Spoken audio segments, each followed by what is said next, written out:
Recording in progress.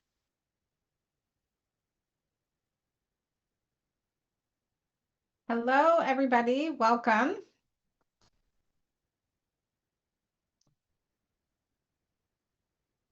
I still see the number going up, so we'll give folks a minute or 30 seconds. Thank you all for joining us this afternoon or morning, wherever you are in the world. My name is Darla Bardine. I'm the Executive Director of the National Network for Youth. I use she, her pronouns, and I'm excited to welcome you all to our webinar today, held in partnership with the National Homelessness Law Center. We're going to be unpacking the HUD NOFOs, so buckle up for the wild ride. There's two different NOFOs we're going to be talking about, but our specific focus on going through these NOFOs are on what it means for youth homelessness programs. So as folks are coming in, next slide, please. Please introduce yourself in chat. If you could include your name, your pronouns, what organization you're with, where you're located in the world. And if you're feeling fun, we like to ask folks to include an emoji to show how your day is going so far. This is a safe place. There's no judgment. Any and all emojis are accepted. Also, to help us presenters keep track of the different questions that are coming in, if you could put those in the Q&A box and not in the chat box, that will just help us keep track of questions. We have allocated time to answer questions at the end, but you can put questions in the Q&A box at any time throughout the presentation. Also, these webinar slides, the link will be shared in chat. Also, these slides will be available in the National Network for Youth members portal, and the recording of this webinar will be available in our member portal. Next slide. So first, we're going to talk about the HUD Continuum of Care and YHDP Renewal NOFO. Then we're going to talk about the new YHDP and YESI NOFO. Then Katie's going to talk about legal implications, and then we're going to have time for Q&A. So a little bit about the National Network for Youth. If you're not familiar with us, we partner with young leaders and youth service providers from across the country, and we're working to prevent and end youth, young adult, and young parent family homelessness.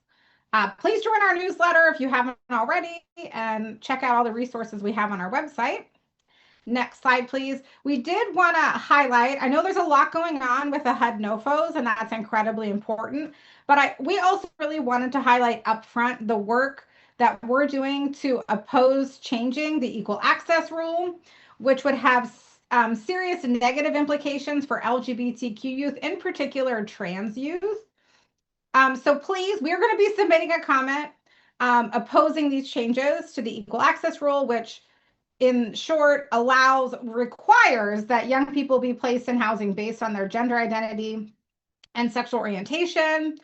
We are looking for stories to include in our rule and in our comment and in Lambda Legal's comment. So we have a short survey if folks could fill out, or if you don't want to fill out the survey, if you could schedule a 10 or 15-minute call with us, you can email Trinity and someone will speak to you. Also, if you're interested in speaking with one of our national partners who are planning to sue the administration, and if you're interested in potentially being a named plaintiff in their lawsuit, we are happy to make that connection as well. But next slide, and we do have a lot more information about our work on the HUD Equal Access Rule in our blog post, and we can probably share that link. But I want to hand it over to Katie to introduce herself and the National Homelessness Law Center. Hi, everyone. Yes, I'm Katie Myers-Scott. I'm the Youth Homelessness Program Director at the National Homelessness Law Center. I use she, her pronouns. Our organization works to advance federal, state, and local policies to end and prevent homelessness, while also protecting the civil rights of all people who are unhoused. We focus a lot on the decriminalization of homelessness, on housing justice, on youth homelessness and narrative change. And one of our values is to partner with people with lived experience, including on our staff. And so that is a really important thing for us. And one thing for you all to know, so I am a lawyer. I am connected with the American Bar Association's Homeless Youth Legal Network. So if you have any young people who are struggling to find legal help or they're facing barriers that you just can't seem to overcome, that's often a hint that there's maybe a legal issue or a lawyer could help. We can get you connected with the lawyer that the young person needs. So please do reach out if you ever have that issue for a young person. Thank you, Katie. So a little bit of background, like I said, we're talking about two different NOFOs today, and we're hoping we're going to try to be as clear as possible. So the first is the FY 2026 Continuum of Care competition. And within that is the Youth Homelessness Demonstration Program renewal grants. We have a link to the listing in the slide deck. But basically, this NOFO funds continuums of care as well as renewals, replacements, or reallocations of current YHDP recipient communities. The applications for this NOFO closes August 26th. Then we're going to talk about the youth homelessness NOFO for FY 2024 and 2025 funding. This funds new Youth Homeless Demonstration Program and new Youth Homeless Systems Improvement Grant awards. Applications for this NOFO are due August 10th. And now we have this beautiful slide, this table showing, well, where is this money coming from? So for the continuum of care, this current NOFO we're talking about comes from the FY 2026 appropriations bill, which has passed, and it has a total of 4.04 billion, a lot of money. And then the YHDP YISI NOFO, that actually does not include the FY 2026 appropriated funds. That actually is dispersing the FY 2024 and FY 2025 appropriated funds. So that's why it's the large amount. It's actually 2 fiscal year of funds for YHDP and YESI combined. Next slide. Also, we wanted to let you know, we've had some questions. We've gotten some questions from folks. So we have submitted some questions to HUD. One is around how to get permission from the SNAPS director to apply for YHDP supportive services only funds to match with a voucher such as the Foster Youth to Independence voucher.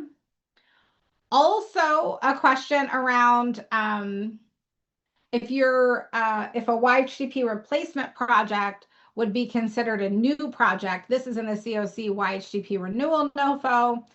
And then also wanting to clarify around what's allowable in terms of harm reduction, because there's some confusing parts in the NOFO. In one place, it makes it sound like you can't use any money to fund harm reduction, even if it's not HUD money. And then in another section, it's not clear. So trying to get clarity there. So we have submitted those AAQs. We haven't gotten an answer yet. Not sure if you will, but just wanted to flag that we did do that. Also, there's been new guidance from HUD. So recently HUD issued guidance around being able to move individuals from permanent housing, which includes permanent supportive housing and rapid rehousing, into transitional housing. You can view the guidance, and we don't have time to go through it, but the short story is you can use kind of the imminent risk of homelessness, the 14-day, I'm going to be homeless in 14 days. So if you are moving from a permanent housing program, such as permanent supportive housing or rapid housing, to transitional housing, basically all of those clients could move to a transitional housing program just by showing proof of imminent risk of homelessness within 14 days or less. And there's other guidance there, but I think that's of interest. Also, today HUD issued or reiterated that they rescinded old guidance on the notice of prioritizing persons experiencing chronic homelessness and other vulnerable persons in permanent supportive housing. So it no longer requires that PSH must be prioritized for those that meet the definition of chronically homeless, starting with the FY 2026 funding. Instead, they want communities to prioritize local need and connect individuals to treatment in order to build self-sufficiency. Also, they issued today a new FAQ about the homelessness policy changes that the COC NOFO is intended to make. And that could be its whole webinar in itself, so we won't get into the details. But with that, I think I'm handing it to Trinity now. Hi, everyone. My name is Trinity. I'm the Senior Policy Associate here at National Network for Youth, and I'm going to go ahead and walk us through some of our big highlights from both of the NOFOs. And just a reminder, keep putting any questions that you have in the Q&A box, and we might kind of answer them as we go along, but we'll also have time for questions at the end. So putting them in the Q&A box helps make sure that they don't get lost in the chat. So we will start with the Continuum of Care and YHDP renewal NOFO. So kind of big points overview, and we'll get more into some of these. As Darla mentioned, it closes on August 26th. Tier 1 is set at 60% of your COC's annual renewal demand. This was the lowest limit allowable by Congress. So they actually said, you can't make it lower than 60% in their FY26 appropriations bill. So that's what HUD decided to go with, the lowest possible bar that they had to meet. So that's where that comes from. There is a new $1.3 billion set aside for new projects with a priority for transitional housing and supportive services only. So that's where our question that Darla mentioned earlier about would YHDP renewals, that change or replacement change to one of these project types, would they be considered new projects? So that's what that question was getting at. All YHDP renewals and DV set-aside projects are competitive. This is new. In previous years, these are always non-competitive renewals. So we'll get a little bit more into the YHDP impact there. And then we'll touch briefly here on some of the new COC level merit scoring requirements. I think Katie will get a little more into it when she talks about the legal implications. So first, I wanted to walk through the funding structure because it's important, especially when we are thinking about YHDP renewals, specifically for permanent housing or rapid rehousing, YHDP renewals. So this is how they're going to spend that $4.04 billion. First, the COC planning and UFA costs. These are non-competitive. Then it's the Tier 1 projects. All Tier 1 projects that meet the project thresholds and that are, 60% of the COC's ARD. Then they'll move on to DV projects in Tier 1. And then if there's any funding left over from that set aside, then they'll move on to DV projects in Tier 2. Same kind of thing for permanent housing projects for families with children. They're going to look at all of the ones in Tier 1, spend as much as they can. If there's any funding from that $430 million set aside left over, then they'll look to PH projects for families in Tier 2. If there's any funding left from there, then Then they'll do the $1.3 billion for the new projects in Tier 2. And first, they're going to fund new transitional housing and supportive service only projects to try and reach that $1.3 billion. If there's any funding available, then, other new projects.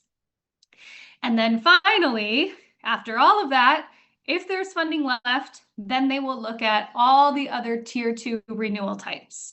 So as I mentioned earlier, if your YHDP is permanent housing or rapid rehousing and you are placed in Tier 2, then your renewal is all the way at the bottom of this list. So not the best place to be. As we mentioned, all YHDP renewals are competitive. So as I mentioned already, this puts those projects, specifically the permanent housing and rapid rehousing ones that are not ranked in Tier 1 at risk. As Darla mentioned, and I mentioned earlier, we have that question out about if you're replacing to that transitional housing or SSO project type, if that would then be protected under that $1.3 billion of funding. So we'll send out an alert. If we get an answer to that, we encourage others to submit that question as well. And we have it on that other slide, because I think if more people ask the same questions, then they're more likely to answer them. So I encourage you to do so. And one important thing to note that we are doing some advocacy around is that if a YHDP, applies for a renewal, but it is unsuccessful, then that money does not come back to the YHDP bucket. It's used for whatever other project type that it was assigned to. So, we are a little concerned that if there are a lot of YHDP renewals that are then unsuccessful, it kind of shrinks the overall set aside of funding for YHDPs. So we are working with some other national partners on advocating for language to protect this kind of renewal funding, but it wouldn't apply until next time, since that would be, under next fiscal year. So we would love to hear from y'all in the chat. If, what are your COCs doing, if anything? What are you all doing? What conversations are you having to ensure that if you have a YHDP that's up for renewal, to make sure that that YHDP is being renewed? Are you going to transition to a new project type? Are they going to put you in tier 1? We'd just love to hear some feedback from you all. And that really helps our advocacy as well. So this was language that we advocated for last year to protect renewal funding in a different way. We advocated for this when we heard that HUD was trying to get communities to not renew their YHDPs so that that funding could be reabsorbed to like the broader COC program. And we were successful in getting this funding in the fiscal year 2026 appropriations bill. So it says, it's about voluntary non-renewal funding and protecting that funding. So it says, if a COC in consultation with their Youth Action Board decides not to renew, replace, or reallocate their current YHDP, then that renewal money will be recaptured by HUD and added to the bucket of funding for new YHDP communities. So thus keeping the YHDP money in the YHDP bucket. So we were very happy to see this in the appropriations bill. We did not, though, of course, anticipate that renewals would be competitive. So that's kind of why we're working on that other aspect of the renewal funding now for advocacy for next year. Okay, I'm going to kind of quickly touch on some of the big merit requirements to be aware of. Again, Katie is going to talk more about these, but some of the new ones, and I'm sure you've heard all about these, they're similar to what was in the previous NOFO, but a little softer. COCs need to demonstrate how they're reducing encampments or the number of people residing in encampments. This is just one of the many examples in the NOFO where it's kind of nebulous and unclear. Some of the definitions are unclear, like how are they defining encampments and how are they going to really score this? What does reducing mean to them? All of that. COCs will also receive more points based on how many of their projects are, doing treatment or operating sober living facilities or doing detox, all these kinds of things related to substance use disorder. So again, you get more points the more projects within your COC are doing that. There are participation requirements for supportive services. And again, similarly, you'll get different points depending on how many projects within the COC are requiring participants to engage in supportive services. And there are provisions around what they term protecting public safety. So this is the COC has to prove with evidence, they say, they don't say what evidence, but they say with evidence that the COC doesn't interfere with, first responders or law enforcement efforts, all of those kinds of things, and that they also have to identify local laws, rules, regulations, etc., that either help or hinder COCs from being able to kind of carry out their protecting public safety initiatives. So again, Katie will go more into those, so I'll keep moving for now. All right, so those were the big things to be aware of from the COC NOFO with YHDP renewals. Somebody is off mute. Thank you. Okay, so now we'll dive into the YHDP YESI NOFO. And again, this is for new YHDP YESI awards. This NOFO closes on August 10th. They're anticipating about 49 new YESI awards that are going to be about $1 million per grant. They're anticipating between 24 to 50 new YHDP awards with a rural priority for up to 16 communities. And the size of the grant will vary based on the size of, the project. This is new. They are not accepting new YHDP permanent housing or rapid rehousing projects.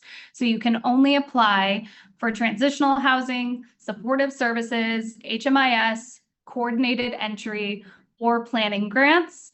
Although if you apply outside of your COC, you cannot apply for a planning grant. So this is new, no new permanent housing or rapid rehousing YHDP projects. Communities can apply for a YHDP and a YESI grant at the same time. You can choose to just do one, or you can choose to do both under this NOFO. You do not have to submit as part of your COC, and we'll go more into that in a sec. And YHDP communities that were awarded in fiscal years 2016 to 2021, I believe this was rounds 1 through 6, can apply for an additional round of funding, and we'll get more into that as well. Some advice we were given to share: communities have to apply for community designation and your projects at the same time. And to give time and flexibility for your projects, you might want to consider using the consolidated YHDP project recipient designation, and they explain that on pages 59 to 60 of the NOFO. So multiple YHDP projects will be under one grant agreement, and this would allow you to move funds between those different projects more easily. So that's just a recommendation there, something to consider. Take a look at their description within the NOFO. Okay, so I wanted to touch on geographic area because info about geographic areas kind of spread out through the NOFO, and it can be a lot. So this applies to both YHDP and YESI applications. It can cover part or all of a geographic area that is already covered by a COC, or it can span multiple COCs, or it can be a statewide community. And that's for any applicant, whether or not you're applying as part of the COC. It can also include all or in part tribal areas. There's some additional rules around tribal areas if the applicant is not, tribal leadership that's listed in there. And for joint YHDP YESI applications, grants can cover different geographic areas, but there has to be some overlap. So if you're doing that joint, you're applying for both things, you have to have at least some overlap in the geographic areas that you're covering. For YESI applications specifically, you can do an area that's already covered by a current YESI community, but you do have to show in your application, that it's new funding, it's for a new project, this is why we need it, blah, blah, blah. For YHDP, it's a little more complicated. There can't be more than one YHDP community designation in the same geographic area unless the new YHDP award is for the entire state and the old one just covers one community within that state. Now, we do have a question out to HUD to clarify who would be eligible to apply with that sort of state exception. But one other exception that we do know of is that if you are in those rounds 1 through 6 and you're reapplying, then you can reapply for the same geographic area as your old YHDP grant. But keep in mind that those reapplications are for half funding. Okay, so some other new things to be aware of. Coordinated community plans are not going to be required. So this was a pretty significant process as part of, every YHDP since it started, where, the community is putting together like this cross-system plan in partnership with young people about their approach and are posted publicly on HUD's website and all of that, but they are not going to require them for this round. Now, we have published a new webpage all about YHDP that we encourage you to visit. It's got information about YHDP, but importantly, we're also hosting all of the HUD resources and like other resources related to YHDP. So we're in the process now of putting all the CCPs on there, any like guidance from HUD, any reports from HUD, any, outcomes, all those kinds of things we want to put there, since we're a little concerned that they might remove those things from their website because it's got equity and things like that in it. So if you are a YHDP community and you have a report, or if someone, wrote something about your program that you want to share and have us put on this webpage, then please feel free to reach out and we'll upload that. Another new requirement shift is that YABs are not required, but there are points for youth leadership, which we'll go into in a couple slides here. But, all that kind of language from previous NOFOs where it's like the formal structure of the YAB and they're a committee of the COC and all that kind of stuff is no longer in the NOFO. And then finally on this slide, YHDP and YESI applicants do not need to submit as part of the COC. So you can be a COC member, you can be not a member of a COC. If you are a COC member, you could apply outside of your COC, not as part of it. However, renewals do need to be through the COC. So it does say in the NOFO that, if you're applying outside of the COC, you still have to indicate what COCs are in your desired geographic area so that they can kind of make a choice of who might be renewing your funding in 3 years time or whatever. And if it's a tribal applicant that's not a COC, then they have to indicate their willingness to become a COC so that they can continue that renewal funding. And again, as I mentioned, if you are applying outside of the COC, then you cannot apply for a planning grant.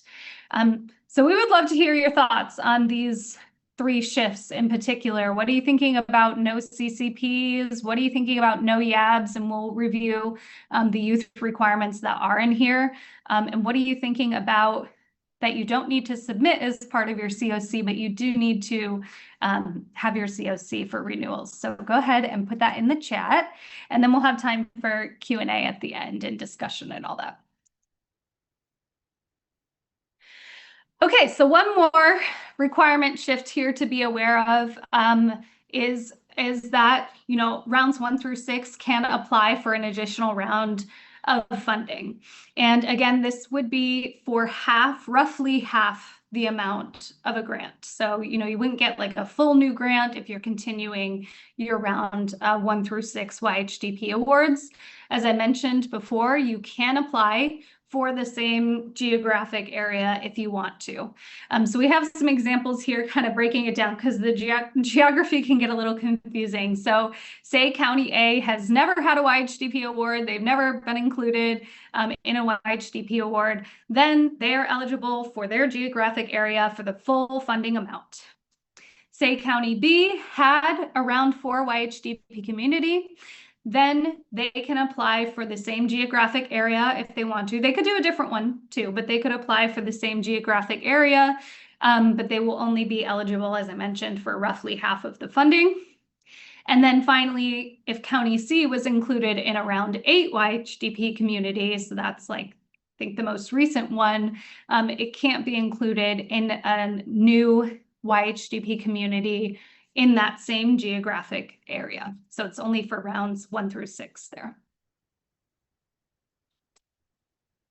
Okay, so we'll go over some of the criteria. Some of it's the same as COC, but some of it, of course, is unique to YHDP and YESI. So this is for both YHDP and YESI applications. Here are the 2 youth leadership points that I mentioned that are basically taking place of all the YAB requirements. It's worth 30% of the general criteria ratings, which is significantly less, once you include the other rating categories as well, it is less weight than it used to be, than the YAB requirements used to be. But you do have to show that at least 2 youth were involved in developing the application, and you have to show how young people will be involved in implementation and operation, and demonstrate how they will have leadership and decision-making roles. So again, these 2 categories are taking place of all of the YAB requirements. Community connections. I thought this was interesting to point out because I know there's been like some back and forth around, well, can we say like social and emotional learning? Can we say positive youth development? Can we say trauma-informed care? They have those words in the NOFO, so I think it's okay to say under community connections and some things that you have to show there. And then similarly to the COC NOFO, in fact, it's the exact same language around the protecting public safety, building safe communities provisions in COC that, again, we'll talk about in just a minute. So that's for both YHDP and YESI. For the YESI criteria, you're just being graded on your project proposal. So the overview, what community needs are going to be addressed, your budget, and then if you have received YHDP or YESI funding before, what that progress was, why you need new funding, all of that kind of stuff. And if this is not applicable to you, then you just get the full 5 points there. The YHDP criteria ratings are a little more in depth. The bulk of the points, as you can see, are around community coordination. So this is kind of similarly to the COC, all about really wanting participants to be engaging in supportive services and in substance use treatment. So you can see that you'll get the full points if at least one project has substance use treatment requirements as a condition for participating in the program. And you'll get the full points if you have at least 3 projects within your YHDP that specialize in particular subpopulations. So I think this is important to point out that those are needed to get the full points under this, because you can apply for a YHDP with 1 project, but you're not going to be able to get the full points if you just have 1 project. So it seems like, even though that's allowable, they really want to see YHDPs with a larger selection of projects, again, that are, supporting substance use treatment or specific subpopulations. And then the rest of the points are under system and planning data. So the criteria here, it's similar, but a little bit different depending on, if you're a new applicant or if you're applying for the same geographic area. But basically just showing, your reasoning for your plan and all that. And if you're a returning applicant, comparing that to your previous awards data. And then finally, they have policy initiative preference points. So like bonus points, up to 14 bonus points. You get 4 points if at least 50% of your award money, within your geographic area is in one of HUD's opportunity zones. And then you get up to 10 points if you have a statement or a policy that prohibits housing projects from, facilitating illegal drug use, drug consumption sites, that same language that they've put out many, many times. So you prohibit your participating projects from engaging in those things. Your statement has to encourage, doesn't require, they say, but encourage more substance use treatment and recovery housing, and that you don't prevent participating projects from requiring sobriety or participation in substance use treatment. So these are the bonus points. All right, so keep the questions coming in Q&A, and we will have time to answer them after we hear from Katie, who will talk about some of the legal implications of the requirements in both of the NOFOs.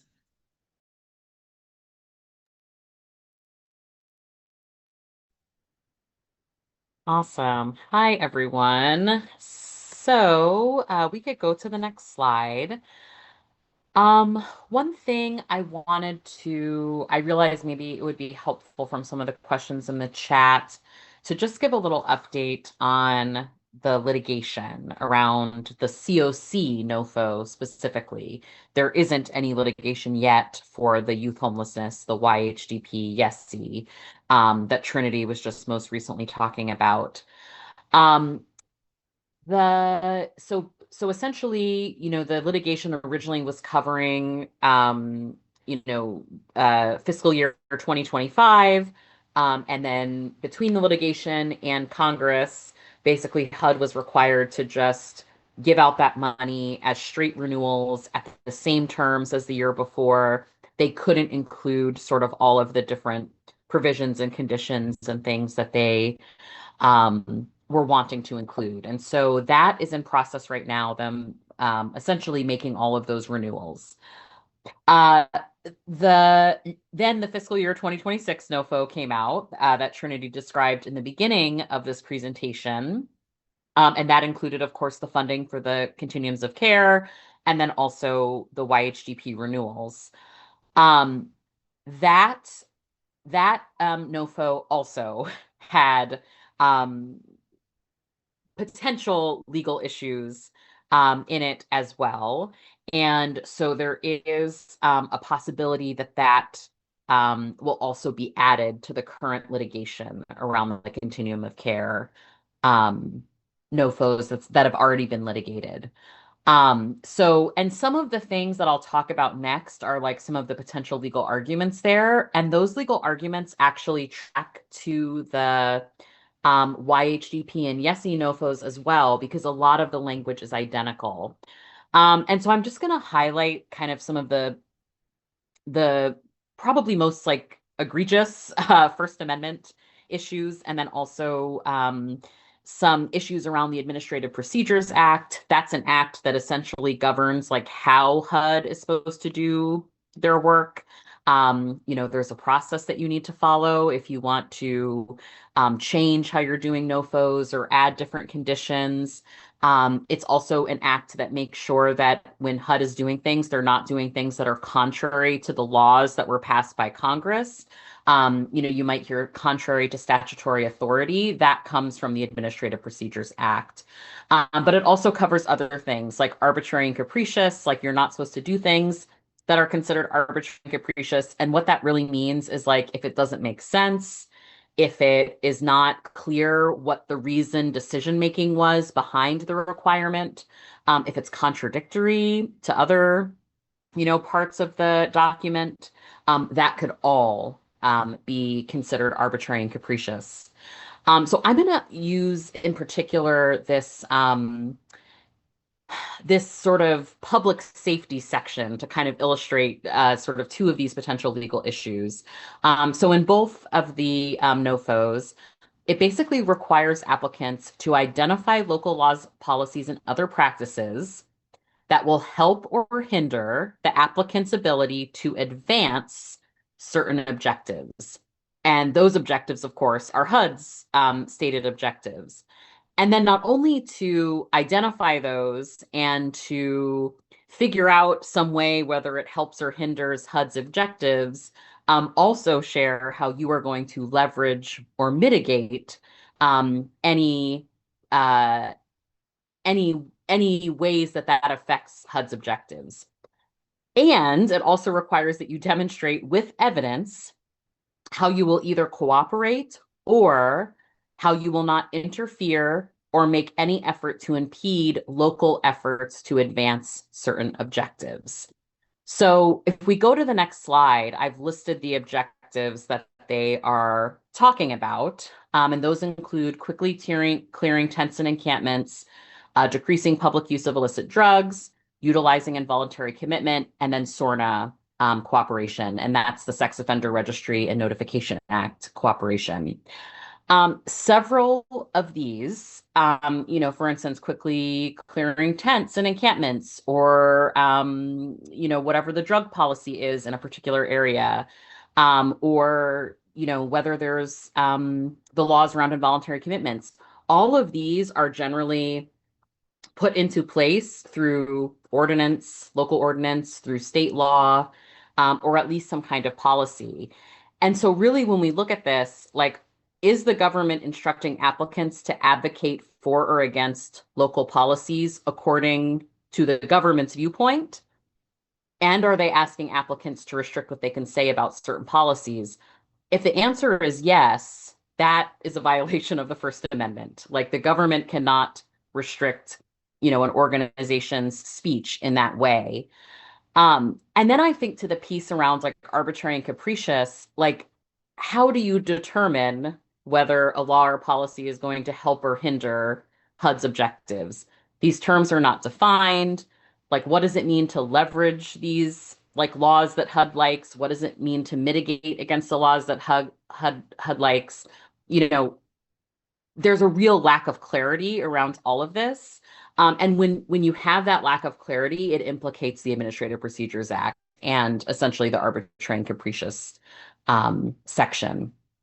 So we can go to the next slide. And then I'll also just mention, like, I think this is a big one. There's often conflicting language in the Notice of Funding Opportunity. So, if it says, in some places it says you can't engage in harm reduction with the grant money. In others, it appears to say that you can't have harm reduction in your programs at all. Again, this raises issues under the Administrative Procedures Act. And I believe, at least to this point, that HUD has not provided any additional clarity about that. I will also mention on the First Amendment issue, there is some case law that, there might be some circumstances where HUD can restrict what an organization can say with that particular grant money, right? For programs funded by that particular grant money.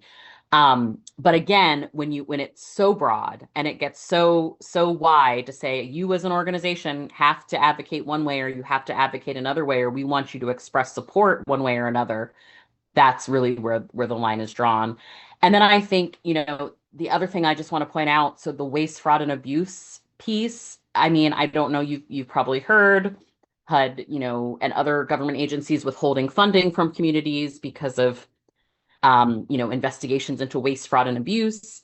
I do think that I know that they sent out some guidance to current HUD grantees that, emphasizes here's how you can report, waste, fraud, and abuse in your organization. And then they've got this like whole social media campaign around it. This is going to be a lot of noise. They're going to use every opportunity to show that our current homelessness system is, full of waste, fraud, and abuse. What you can do at an organizational level is like, this is just always the time to make sure your I's are dotted and your T's are crossed. If you have access to, legal support who can help you kind of do an assessment to make sure that all your systems are in place, so that if someone does come after you, if HUD does come after you to look at your program, you are able to show, all your financial controls. You're able to show, how everything lines up with like, we only spent this for this grant, and then this grant is separate, and we do, what we need to do for that. So just really thinking through your own organization's controls during this time, I think could be really helpful. And I think that is all I have for the moment.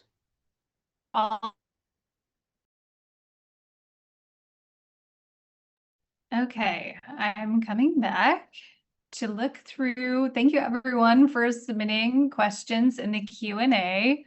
Some of them I'm looking through to answer them for you, but let me mention the two that I did answer already. YABs are not prohibited under the new YHDP SC NOFO. So if you already have a YAB, or if you still want to create a YAB, then yes, you can still do so. It's just, they don't care if you do or not, basically.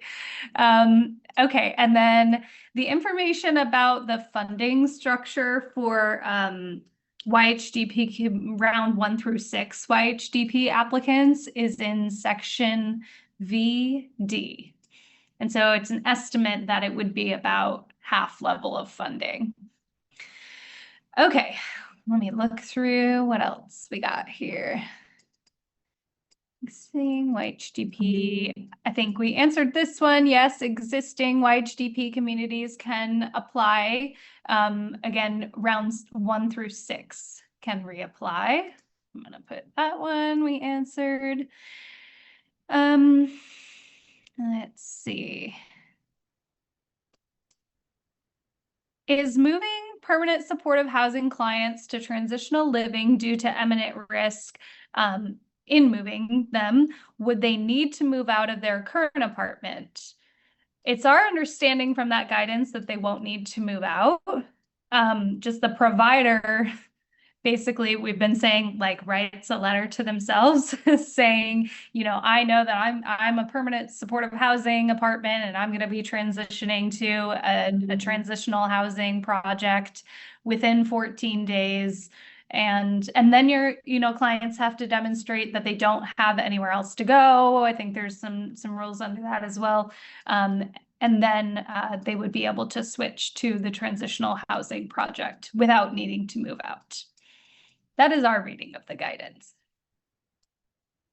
And that's just their kind of way to, you know, eliminate the fears from the last SNOFO before that guidance came out that, you know, before it wasn't really possible to do that. So they have updated their guidance to make that allowable.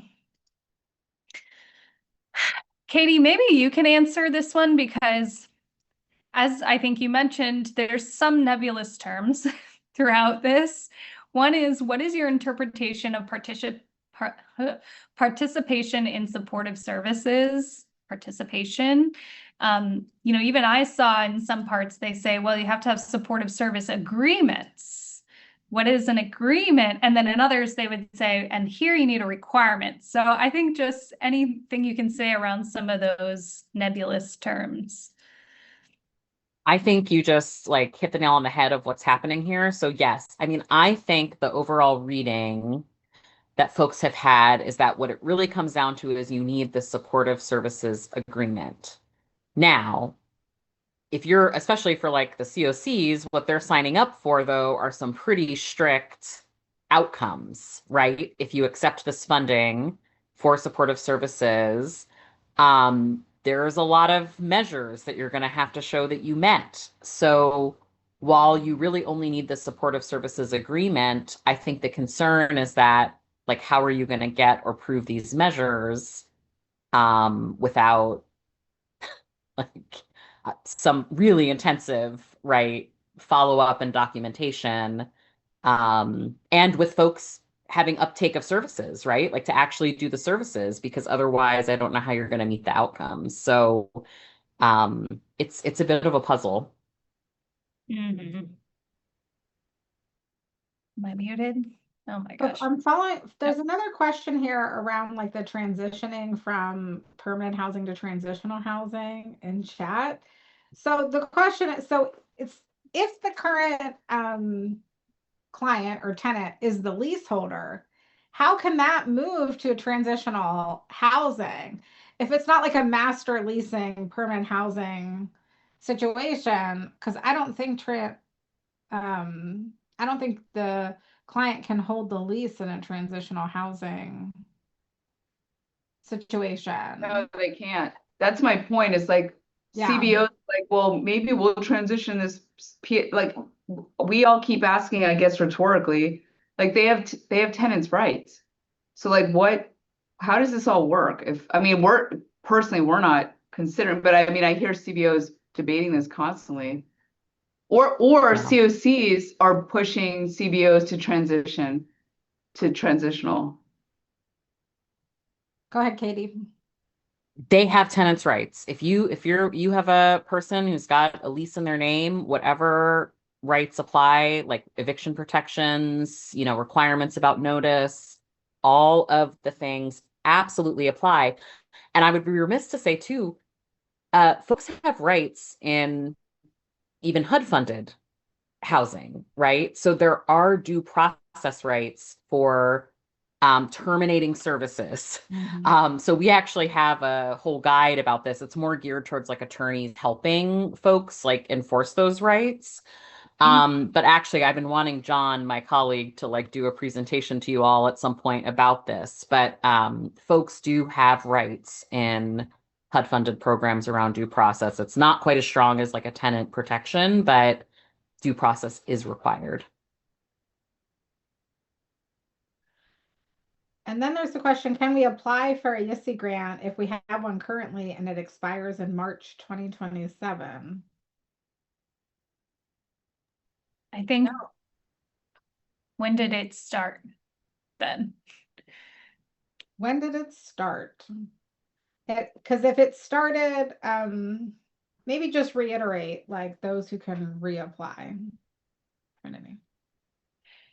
Yeah, so the rounds 1 through 6 reapplication applies to YHDP. What about And yes? then for YESI, I feel like I would have to look again. You might be able to apply for a different geographic area. But let me look and get back to you on that one, just to verify.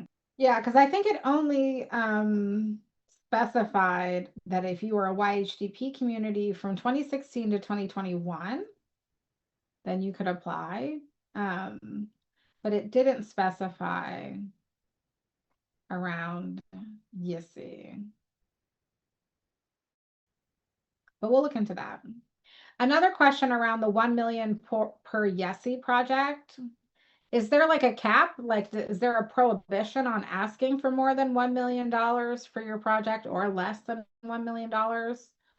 Or folks can ask for whatever amount they want. I don't. So they said that they want each YESI award to be about $1 million. I don't think there's a prohibition from asking for more or less, but it's what they want is for each to be about $1 million. Yeah, so I think you would just need to make you would need to calculate the risk of if you ask for more, if that would make you not as appealing to fund. But it looks like what they're looking for is it to be pretty close to 1 million. So you'll just need to decide what you want to do from there. Okay, Montana's statewide continuum of care is a YHDP community. You were awarded in round 3. Can we confirm that they could apply for YHDP at half the amount? And we can apply for the YISI. So I think there's 2 things going on here with Montana. One, you would be applying for the renewals in the COC YHDP renewal NOFO, and that would be for the half the amount of your total award, because your total award was over 2 years. So your renewal is always kind of half that amount. But also there is the second NOFO, and you could apply for YHDP or YESI. Trinity or Katie, if you want to just add any more detail there for Montana.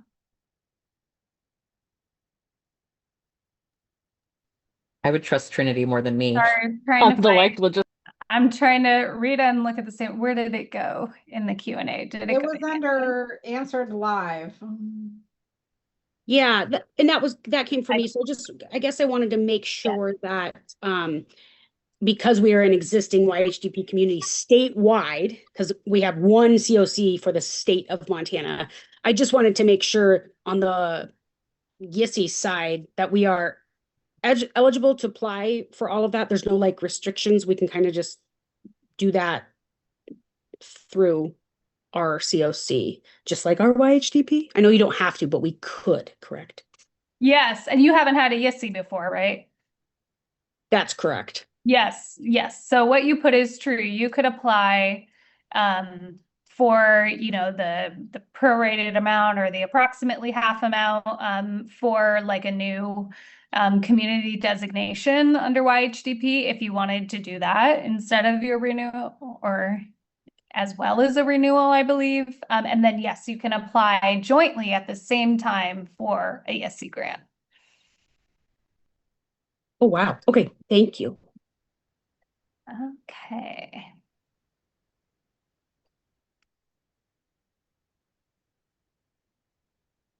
just looking through, sorry. Another question. To reconfirm, if we're a YHDP beneficiary, but in this cycle, our COC does not want to renew any rapid rehousing and protect permanent supportive housing, can a current beneficiary apply as an agency? Oh, I think that you have your hand up. Yeah, Yeah, yeah. So we are a 2022 cycle. So I'm not sure if this YHDP we can apply. I'm sorry I joined a little late, but I think that's not in this YHDP, right? We are not in round 1 to 6, 2022. Right, no. That would be the renewal. You would still be Okay. in the COC, NOFO, and the YHDP renewal. But based on our reading, you should definitely read it and determine for yourself. But based on our reading, it is folks who were YHDP grantees for FY 2016 to FY 2021. Okay. So for our COC, what I was asking, so obviously then this particular YHDP round, this particular NOFO, we would not be able to apply. As far as the COC is concerned, the renewal one, so our COC is right now trying to balance, trying to save the permanent because it's only 60% direct renewal, right? The renewal projects in tier 1, so they are trying to prioritize the permanent supportive housing where already there's a lot of investment and not to have people who are already house being homeless. But for YHDP, so they're not renewing any RRH, and so YHDP that we have is RRH. And so the only option is to turn it into transitional if you wanted to, but then it would go under new project, and then that would go under tier 2. And so there's a lot of challenges. And at this point, so I was trying to find out a way as to how not to lose the YHDP among all this. But I guess this being till 2021, possibly we won't be able to apply under this NOFO, correct? Right? Trinity? I'm sorry, I'm trying to answer questions in the Q&A as well. Can you repeat your question? We're getting a lot of questions right now, but let me also say, because I know we're getting close, we're going to keep all of the questions that we have because we have a lot of open ones, and do like a Q&A document after and send that all to everyone. So you will have your question answered after as well. Sorry about that, but go ahead. No, my question is already in the questionnaire, so I think that's fine. Okay. Okay, sorry about that. Yeah, we have so many. I'm trying to manage them all. Thank you. Yeah, and sorry, we need to. No, Katie, if there's any last thing you want to say, Katie, before we try to wrap it up, just looking at the time.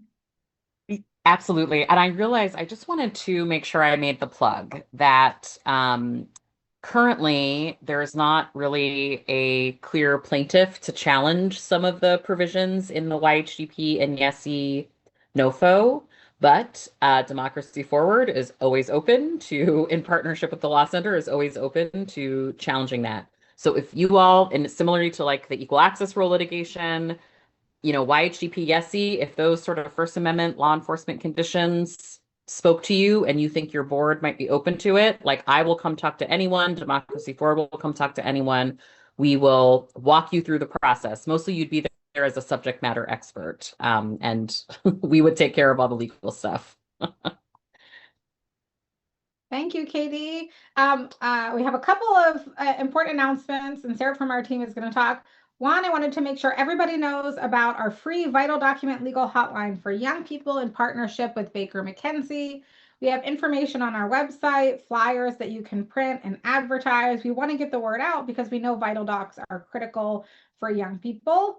Next slide, and I am going to pass it over to Sarah, but these are some of our upcoming webinars. We have a Know Your Rights Toolkit and resource that we are going to be sharing out that 3 members of our National Youth Advisory Council wrote, and they'll be doing a webinar specifically on 2S LGBTQIA youth experiencing homelessness in a changing landscape, knowing your rights.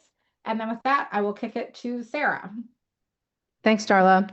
I am just putting in the chat a link to our page on our local cross systems collaboratives. And so we will have a information session on June 25th, 2 to 3 p.m. Eastern, that we would love for you to join if you're interested in joining us in this effort. So our local cross-system collaborative is what we do when we work directly with communities to really bolster the coordination and collaboration to change systems so that youth are not experiencing homelessness in your communities. And so please read more about the LCSC, as we call it, and attend that session, because we are going to be putting out an application for you to apply on behalf of your community and join us in this work. And we're going to select a few communities this year to provide those services to, and that would be free of cost. And it's supported by generous funders. So we'll be putting that out. Please look out for that. Please attend the webinar where I can answer all your questions on it. The other thing I just wanted to plug is, these NOFOs might say that, oh, we're not requiring YABs, but they still do want to see youth engagement in the process. And obviously we know that that's just a best practice anyway. And so there are great ways to do that through YABs or other engagement models. And our team is to support you on that. So please reach out if you are needing assistance on that. We have a few different opportunities to support you in that, and we'll be putting out more tools over the next several months and sharing more of that with you. But please reach out. We want to know what things you're kind of getting hung up on and be able to support that. So I think that's all from me. We also have the federal policy update on child and youth homelessness coming up on July 7th at 1 p.m. Eastern. So please sign up for those. We'd love to see you all. Thank you, Sarah. And we also have a raffle. It's our first raffle. We're very excited at the National Network for Youth. This is a fundraiser for us so that we can keep doing the amazing work in partnership with you all that we do. You can enter to win 2 round-trip tickets with Alaska Airlines. So shout out to Alaska Airlines. And yeah, you can, I guess there's a link or you can click on something. I don't know. Kayla's the expert. But you can, oh yeah, the QR code, of course. We're hip like that. But please share it with your network, with your friends who like to travel. And next slide, here's our contact information. Follow us, be on our listserv. Thank you. And we're going to do our best to get you answers to your questions that we didn't have time to get to today. Thank you to Trinity and Katie. Thank you, everyone, for what you do. You're amazing. We're here to support you. Hang in there. And much love from the National Network for Youth to you all. Thanks, everyone. Bye.